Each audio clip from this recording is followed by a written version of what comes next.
Nous sommes le 14 janvier 2010, j'ai décidé de me rendre dans ce manoir ancien en Normandie, et plus particulièrement en Basse-Normandie, un lieu chargé d'histoire et de mystère. Les murs, bien que décrépits, semblaient résonner des échos d'un passé lointain. En tant que médium, j'avais souvent ressenti une connexion avec les esprits du passé, mais cette fois-ci, une énergie particulièrement puissante m'attirait.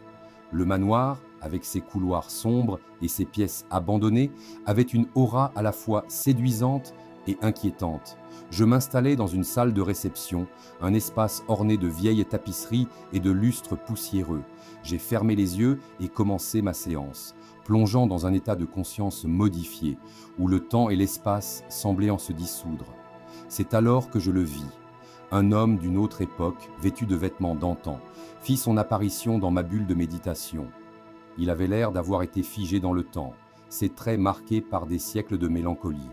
Il ne semblait ni agressif ni menaçant, mais plutôt empreint d'une profonde tristesse. Ses yeux reflétaient une histoire tourmentée, une douleur palpable qui transcendait le temps. « Je suis là », dit-il d'une voix douce, résonnant à la fois dans mon esprit et dans l'espace qui nous entourait. « Je suis emprisonné ici, dans ce manoir, depuis 3 siècles. Mon âme ne trouve pas le repos. » Sans même que je lui pose des questions, il commença à me narrer son histoire. Cet homme, du nom de Sébastien, avait vécu à l'époque de la Révolution, un temps où les passions étaient exacerbées et les conflits fréquents. Il était le propriétaire de ce manoir, un espace qui avait vu tant de joie, mais aussi beaucoup de souffrance. À cette époque, Sébastien était un homme respecté, mais ses choix l'avaient amené à se retrouver au cœur d'un drame tragique. Il m'expliqua comment, lors d'une soirée, un groupe de nobles s'était réuni pour discuter des troubles politiques grandissants. La tension était palpable, des rumeurs de trahison circulaient. Au cours de cette réunion, un conflit éclata, et Sébastien, tentant de calmer les esprits, fut accusé à tort d'être un conspirateur. Il se souvint avec émotion des cris, des accusations et de la douleur de ses proches. Alors qu'il tentait de prouver son innocence, il fut trahi par un ami d'enfance, un acte qui le condamna à être emprisonné dans les murs de son propre manoir. Chaque pierre de ce lieu porte le poids de mes regrets, poursuivit-il, sa voix se teintant de désespoir. Je suis condamné à errer ici, à revivre ce moment encore et encore. Je ne peux pas trouver la paix. Je ressentais son tourment, comme une onde de chagrin qui m'enveloppait. Dans cet échange visuel et télépathique, je pouvais voir des fragments de sa vie, des éclats de bonheur et de douleur.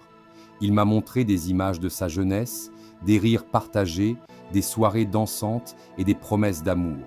Mais chaque souvenir était assombri par l'ombre de ce qui lui était arrivé. « Je n'exige pas votre aide, dit-il, mais si vous pouviez simplement comprendre ce que j'ai vécu, peut-être que cela me donnerait un peu de répit. » Je pris une profonde inspiration, me concentrant sur l'énergie qui nous entourait.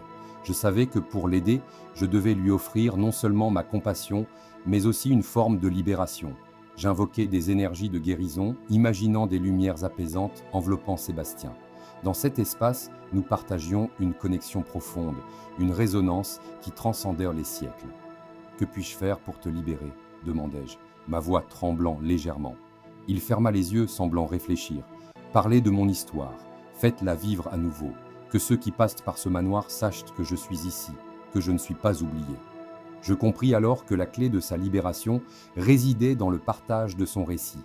Sébastien avait besoin que son histoire soit entendue, que ses souffrances soient reconnues. En lui promettant de faire connaître son nom et son vécu, je sentis un changement dans l'énergie qui l'entourait. Une lumière douce commença à apparaître, comme une lueur d'espoir émergeant de l'obscurité. « Merci », murmura-t-il, son visage se radoucissant. « Je peux enfin voir une porte à travers ce brouillard. » À cet instant, il commença à se dissoudre, non pas dans une disparition tragique, mais dans une libération douce, une étreinte chaleureuse de lumière. Je compris qu'il allait enfin trouver la paix, que ses souffrances seraient atténuées par la reconnaissance de son histoire. Lorsque la séance se termina, je restai assis un moment, ému par l'expérience. Le manoir, bien que toujours chargé de son passé, semblait plus léger, comme si une partie de son âme avait été libérée. Je sortis de cet endroit avec une nouvelle mission, raconter l'histoire de Sébastien, de cet homme tourmenté, pour qu'il vive à jamais dans les mémoires et que son esprit puisse enfin trouver le repos qu'il mérite. Si cette vidéo vous a plu, n'hésitez pas à liker et surtout à vous abonner. Bienveillance à vous.